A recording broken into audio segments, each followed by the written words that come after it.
โอ้โอ้โอ้โอ้โอ้นี่พี่น้องลายเลยมันหลีนี่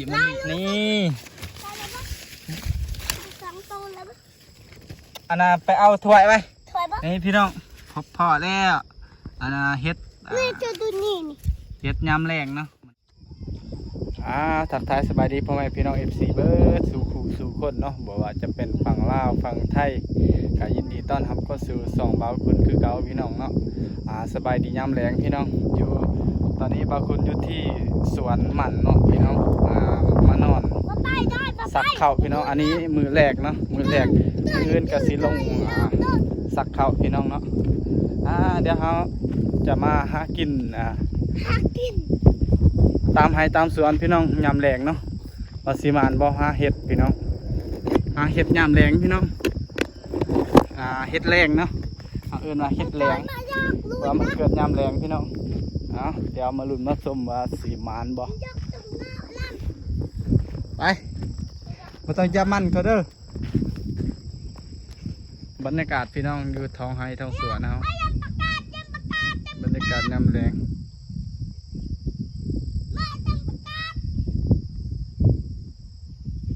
สร้างเติมประกาศบรรยากาศรอบๆพี่น้องโอ้ย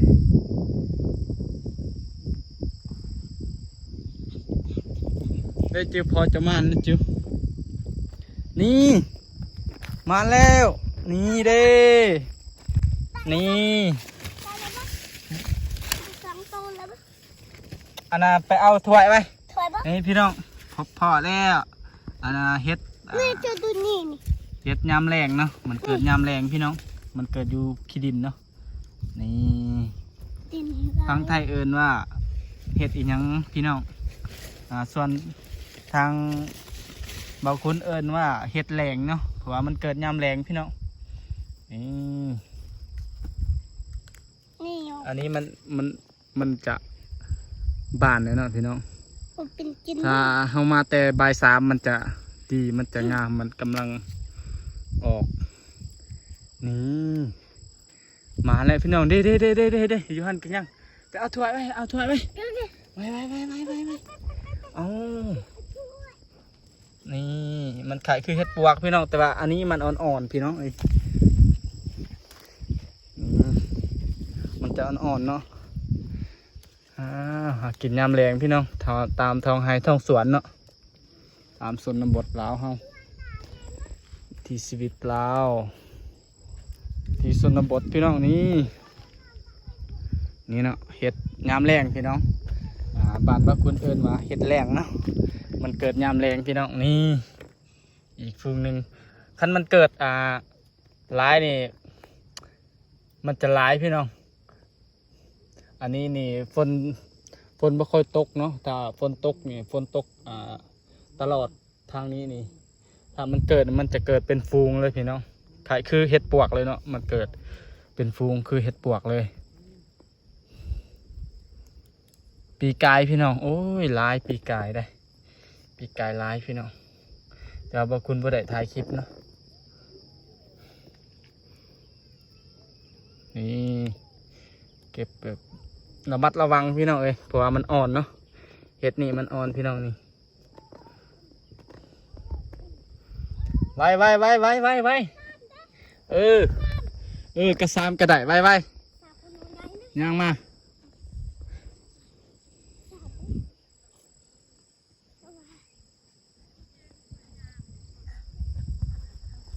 ถ้าฝนตกหนักๆนี่พี่น้องลายมันเกิดลายเนาะเอามาเอาพอดีแกงน้ำเหลียงกังไงเด้ล้างกระยากพี่น้องเห็ดอันนี้ล้างกันนะไปหาบอลอื่นอีกยากกับไม่โอ้ยมันเกิดบ่หลายฝนบ่ตกมันเกิดเท่าละจุดละดอก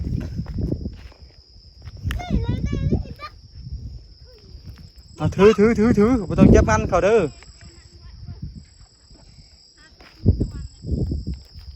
มี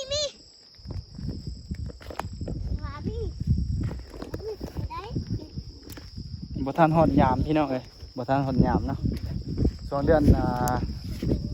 เดือน7พี่น้องหรือว่าถ่ายเดือน6นี่เนาะถ่ายเดือน6นี่มันจะมีหลายพี่น้องคันมันเกิดนี่บ่หานกินพี่น้องเอ้ยบ่หานกินบอกเลย ส่วน ว่าบางคุณเคยเจอแล้วนะโอ้ย น้ำตกเลย บางคุณเคยเจอแล้ว นี่พออีกแล้วคงนึงโอ้มันเกิดบ่หลายพี่น้องอาจจะกองเบิ้งนี่โอ้นี่พี่น้อง ลายเลย มันลี ลายรู้จะดูได้อันนั้นลายนะ โอ้แม่นบ่ ลายดู บ่หลายบ่เอ้ยดอก ขนาดเอ้ย ก็พอมานอยู่พอเก็บอยู่ หาของกินกระบุกเป็ดเลย คนอื่นเก็บเห็ดปวกพี่น้องแต่ว่าเฮา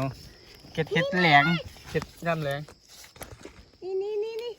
ได้คุณบดาเลยบดาเลยนี่ เอาไว้เต้ บดาลายเลยดูบัว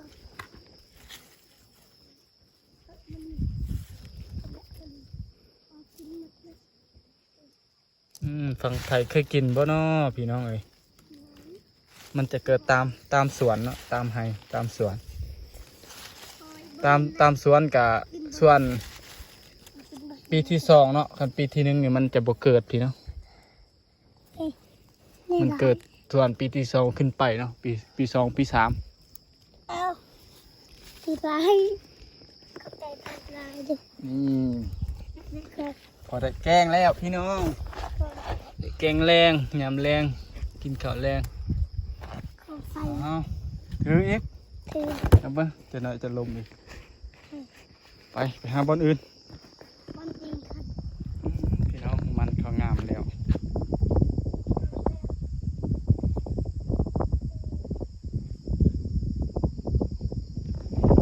นี่พี่น้องเอ้ย ที่ยังว่า ได้บหลายเนาะว่าประทานฮอดหยามมันพี่น้องได้หลายฟูเอ้ยพอหลายฟูเลยแต่ว่ามันเหนาพี่น้อง พ่อจะเดินดาว มันเกิดเมื่อวานเนาะเอามาบ่ทันนี่เวลาแกงน้ำแกงมันจะออกสีดำพี่น้องมันจะออกสีดำเนาะ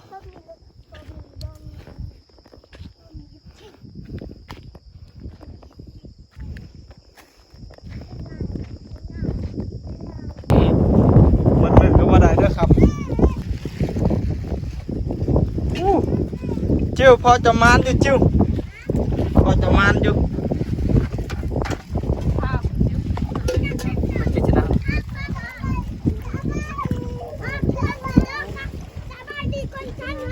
เห็ดแหลงพี่น้องโอ้ยล้างยากพี่น้องมันอ่อน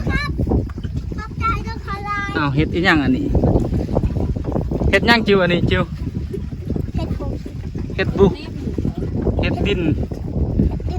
กินเป็นอยู่บ่เนาะโอ้เป็นอยู่นี่มันมีแมงกินเด้มันมีแมงกิน เมื่อกี้